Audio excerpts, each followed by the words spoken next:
Hi everyone, welcome to prepare करो।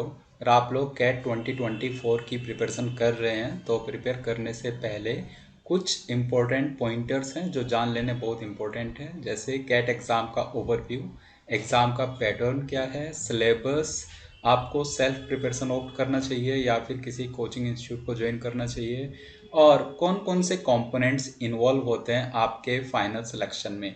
तो ये सब बातें जानने के लिए आपको किसी वेबसाइट के लिंक या बहुत सारे वीडियोस को सर्फ करने की कोई नीड नहीं है। आज मैं एक ऐसा वीडियो लेकर के आया हूँ जिसमें सारी चीज़ें यहाँ पर मैं कवर करने वाला हूँ, ये सारी डिटेल्स। ठीक है, तो वीडियो को स्टार्ट करते हैं। सबसे पहले हम लोग बात करने वाले हैं कैट एग्ज़ाम के ओवरव्यू के बारे में। ठीक है, उसके बाद हम लोग डिस्कस करेंगे एग्ज़ाम का पैटर्न फुल डिटेल्स में, राइट। देन थर्ड हम लोग डिस्कस करेंगे इस एग्ज़ाम का सिलेबस क्या है section wise. Fourth, eligibility factor, right, आपको पता होना चाहिए आप एलिजिबल हैं एग्ज़ाम लिखने के लिए कि नहीं। और फिफ्थ है सेल्फ प्रिपरेशन, किन बेसिस पर आप ये डिसाइड कर सकते हैं वो मैं वहाँ पर डिस्कस कर रहा हूँगा। और last, components of final selection. तो वन बाय वन स्टार्ट करते हैं। सबसे पहले एग्ज़ाम का ओवरव्यू। जो कैट एग्ज़ाम है most prestigious national level exam है जिससे आपको इंडिया के टॉप 20 स्कूल्स में एडमिशन मिलता है एमबीए शुरू करने के लिए। ठीक है, उसके बाद अगर हम बात करें तो एक कंप्यूटर बेस्ड एप्टीट्यूड टेस्ट होता है, राइट। 3 सेक्शंस होते हैं, VARC verbal ability and reading comprehension, then DLR data interpretation and logical reasoning, and third is quantitative aptitude QA। उसके बाद हम बात करें तो इंडिया में अराउंड 120 स्कूल्स हैं जो कैट का स्कोर एक्सेप्ट करते हैं एडमिशन के लिए, राइट। इसके बाद हम लोग बात करें तो ये GDPI राउंड भी यहाँ पर कंडक्ट किया जाता है आपके एडमिशन के लिए। तो आपको एग्जाम भी देना है कैट के एग्जाम, उसके बाद GDPI राउंड भी इन्वॉल्व होता है उसमें। देन नेक्स्ट आ जाते हैं एग्जाम का जो पैटर्न है, राइट। तो रिसेंट पैटर्न की मैं यहाँ पर बात कर रहा हूँ। अगर हम पैटर्न की बात करें तो यहाँ पर 3 सेक्शंस हैं जो मैंने ऑलरेडी आपको मेंशन किया, VARC, DLR एंड QA। जो टोटल टाइम अलाउड है यहाँ पर 2 आवर्स का टाइम अलाउड है आपको, जिसमें 66 क्वेश्चंस पूछे जाते हैं और टोटल जो मार्क्स है मैक्सिमम मार्क्स वो 198 हैं। अगर हम बात करें मार्किंग स्कीम की तो MCQs जो मतलब MCQ होंगे, ऑप्शनल क्वेश्चंस, ऑब्जेक्टिव क्वेश्चंस, उनमें +3 मार्क्स आपको मिलता है करेक्ट क्वेश्चन के लिए और -1 मार्क मिलता है आपको इनकरेक्ट के लिए। लेकिन जो नॉन MCQs है जिनको हम टीटा बोलते हैं, टाइप इन दी आंसर, तो उसमें +3 आपको करेक्ट के लिए मिलता है और 0 इनकरेक्ट के लिए, मतलब यहाँ पर आपकी कोई नेगेटिव मार्किंग नहीं है। कैट एग्जाम में कैलकुलेटर अलाउड होता है, ऑन स्क्रीन कैलकुलेटर। अगर हम बात करें सेक्शन वाइज, सेक्शन वाइज जो क्वेश्चंस थे टोटल, उसमें VRC सेक्शन की बात करते हैं तो VRC सेक्शन में 24 क्वेश्चंस हैं, 40 मिनट्स में आपको आंसर करने होते हैं, राइट। उसके बाद जो दूसरा सेक्शन है वो DLR सेक्शन है जिसमें 20 क्वेश्चंस होते हैं और आपको 40 मिनट्स में अगेन वो आंसर करने होते हैं। और थर्ड सेक्शन है क्वांट सेक्शन जिसमें 22 क्वेश्चंस थे और 40 मिनट्स में आपको आंसर करने हैं, राइट। ये रिसेंट का पैटर्न है। उसके बाद जो सेक्शंस की सीक्वेंस है वो ऐसे ही रहती है, आप इसको चेंज नहीं कर सकते। आपको पहले VRC सेक्शन को अटेम्प्ट करना होता है, उसके बाद आप DLR को अटेम्प्ट करते हैं और उसके बाद आप QA को अटेम्प्ट करते हैं। टाइम्ड रहते हैं सारे सेक्शन, राइट। देन बात करते हैं सिलेबस की। Again this is very important factor. तो सिलेबस मैं आपको यहाँ एक ओवरव्यू प्रोवाइड कर रहा हूँ। तो उसमें VRC की बात करें तो उसमें reading comprehension, para jumbles, para summary, odd one out, para completion, कुछ इस टाइप की चीज़ें हैं। देन सेकंड बात करते हैं DLR सेक्शन की। तो उसमें अरेंजमेंट पजल्स है, डिस्ट्रीब्यूशन है, Venn diagrams, केसलेट्स, reasoning based TI, quant based reasoning. इससे अलग भी टॉपिक्स है जैसे गेम्स एंड टूर्नामेंट है और बाकी कैलकुलेशन इंटेंसिव DI में बहुत सारे चार्ट्स टाइप आते हैं, तो बहुत कुछ है इसमें। देन थर्ड हम बात करते हैं क्वांट सेक्शन की। तो अगर ओवरव्यू इसका देखें तो इसमें अरिथमेटिक से क्वेश्चंस आते हैं, एलजेब्रा, मॉडर्न मैथ्स जैसे परम्यूटेशन एंड कॉम्बिनेशन हम जहाँ पर कंसिडर करते हैं, और number system and last geometry and mensuration. ठीक है, उसके बाद अगर हम बात करें एलिजिबिलिटी की, एलिजिबिलिटी में कुछ पॉइंटर्स मैं यहाँ पर शेयर करना चाहूँगा। पहला है कि जो एलिजिबिलिटी है ग्रेजुएशन के लिए, तो आपका जो बैचलर्स डिग्री है एटलीस्ट 3 इयर्स का बैचलर डिग्री होना चाहिए, और जो परसेंटेज मार्क्स है आपके एटलीस्ट 50% मार्क्स आपको उसमें होने चाहिए। सेकंड पॉइंटर की हम लोग बात करते हैं, तो जो फाइनल ईयर में अभी हैं जो लोग, वो भी एलिजिबल हैं। बस उनको क्या करना होता है, एडमिशन के टाइम पर अपना जो फाइनल जो उनका ईयर है अभी ग्रेजुएशन का, मतलब ग्रेजुएशन की मार्कशीट, डिग्री, उसको वहाँ पर उनको शो करना होता है। तो अगर आप तब तक ये कर लेते हैं तो मतलब आप एलिजिबल हैं बेसिकली। ठीक है। देन थर्ड हम बात करते हैं, कोई एज पर कोई रेस्ट्रिक्शन नहीं है, right. There is no upper limit on age, right. Then आगे बढ़ते हैं। So this is very important question कि अभी आपको डिसीजन लेना है, शुड यू सेल्फ प्रिपेयर और नॉट। तो देखो, मैं आपको ये खुद से तो मैं नहीं बता रहा हूँ कि आपको सेल्फ प्रिपेयर करना है या आपको कोचिंग इंस्टीट्यूट ज्वाइन करना है। मैं आपसे कुछ क्वेश्चन पूछ रहा हूँ जो आपकी इस डिसीजन मेकिंग में हेल्प करेंगे।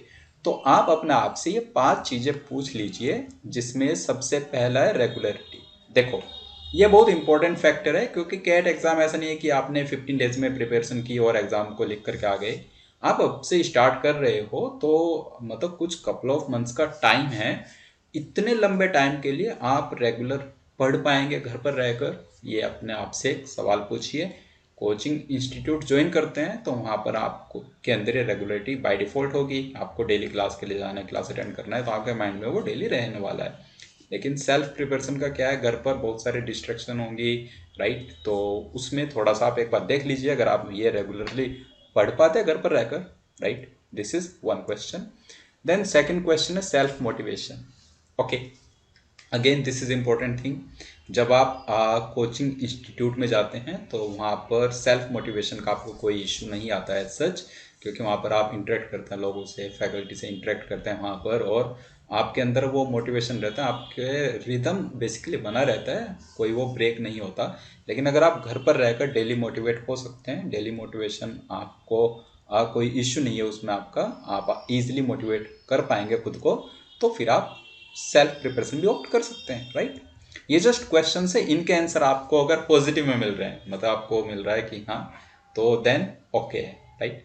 Third, competition, right. कंपटीशन, अब आप अकेले पढ़ रहे हो घर पर रहकर, और एक जगह आप दूसरे क्लास में जा रहे हो, राइट, और क्लास में बैठ करके जब बाकी लोग आंसर कर रहे हैं वहाँ पर, फिर आपको भी हो रहा है कि मुझे भी आंसर करना है इस टाइप से, तो वहाँ पर एक कंपटीशन होगा आपके अंदर, राइट। लेकिन जब आप सेल्फ प्रिपरेशन कर रहे हैं तो वहाँ पर ये वाला जो फैक्टर है थोड़ा सा वो क्रिटिकल हो जाएगा वहाँ पर, तो उसको आप अकॉर्डिंगली डिसाइड कीजिए।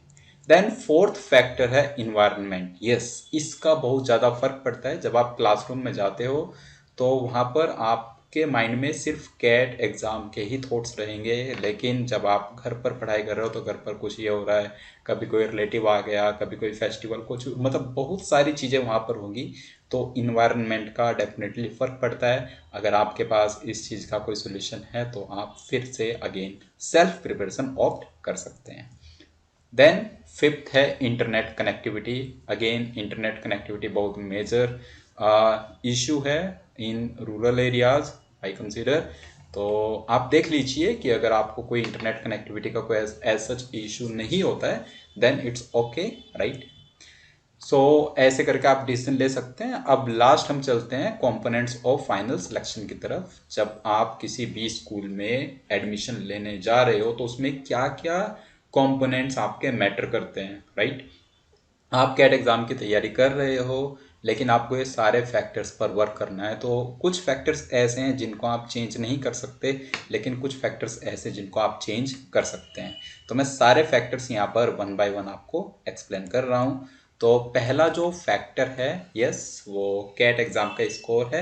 अभी इसको आप ऑल्टर कर सकते हैं, आप इसको चेंज कर सकते हैं। आप बहुत अच्छी तैयारी करेंगे और उसी हिसाब से आपका फाइनली कैट में स्कोर आएगा, राइट। तो ये आपके हैंड में है।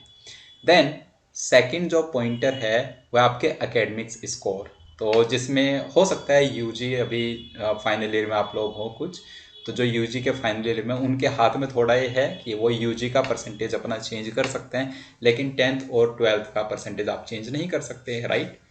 देन थर्ड हम लोग चलते हैं। तो थर्ड जो कंपोनेंट है वो है हमारा वर्क एक्सपीरियंस का कंपोनेंट। तो बी स्कूल्स वर्क एक्सपीरियंस के कंपोनेंट को भी कंसिडर करते हैं, इस पर भी कुछ आपको पॉइंट्स मिलते हैं। तो उसकी काफ़ी रेंज होती है, जैसे 0 to 6 मंथ है, या 6 month to 12 months, 12 months to 18 months. ऐसे करके वहाँ पर रेंजेस होती हैं और उन रेंजेस के हिसाब से आपको स्कोर दिया जाता है। जैसे किसी भी स्कूल का बेसिकली 10% वेटेज देता है वर्क एक्सपीरियंस को, लेकिन वो जब आपका वर्क एक्सपीरियंस 24 से 36 मंथ्स के बीच में, तब वो 10 पॉइंट्स आपको दे रहा है।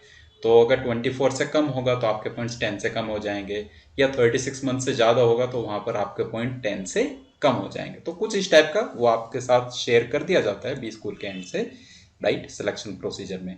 तो वर्क एक्सपीरियंस का पॉइंट होते हैं, राइट। देन अगर हम बात करें इसी में फोर्थ कंपोनेंट की, तो वो एक डाइवर्सिटी कंपोनेंट है।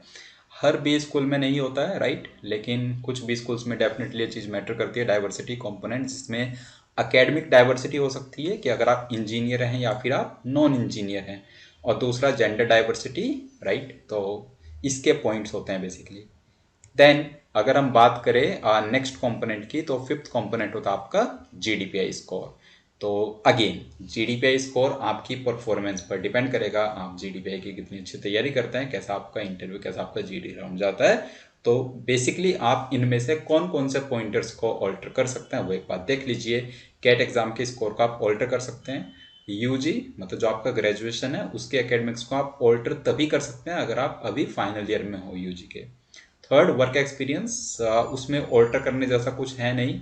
मतलब ऐसा हो सकता है कि आप बेसिकली आपका वर्क एक्सपीरियंस आप ब्रेक ना ले, उसमें आप उसको कंटिन्यू करें, राइट। जैसे आपका सपोज 2 इयर्स का वर्क एक्स हो चुका है, तो हो सकता है नेक्स्ट 6 मंथ के लिए आप ब्रेक ना लेकर उसमें आप कंटिन्यू करें, तो आपका वर्क एक्स 2.5 ईयर्स का हो जाएगा। मतलब कुछ यहाँ पर थोड़ा बहुत ये वेरिएशन हो सकता है।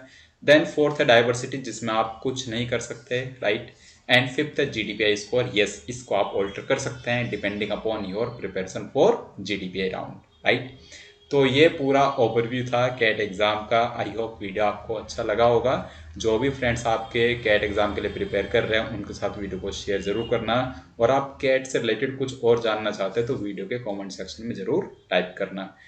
इस चैनल पर बहुत सारी वीडियोस आप ब्राउज कर सकते हैं। मैं वहाँ पर क्वांट डीएलआर ये उसकी वीडियोस, उसके लेक्चर्स अपलोड करता रहता हूँ time to time. Last year भी मैंने बहुत सारी वीडियोस अपलोड की थी वहाँ पर, क्वांट सेक्शन की, डीएलआर सेक्शन की, और एक 75 डे हार्ड चैलेंज की प्लेलिस्ट थी डीएलआर की, वो भी आप ब्राउज कर सकते हैं। इस ईयर कैट 2024 के लिए भी मैं वैसे ही कंटेंट यहाँ पर अपलोड करते रहूँगा टाइम टू टाइम। सो अगर आपने अभी तक सब्सक्राइब नहीं किया चैनल को सब्सक्राइब कर लीजिए। मिलेंगे हम लोग नेक्स्ट टाइम एक डिफरेंट वीडियो में, तब तक के लिए बाय बाय।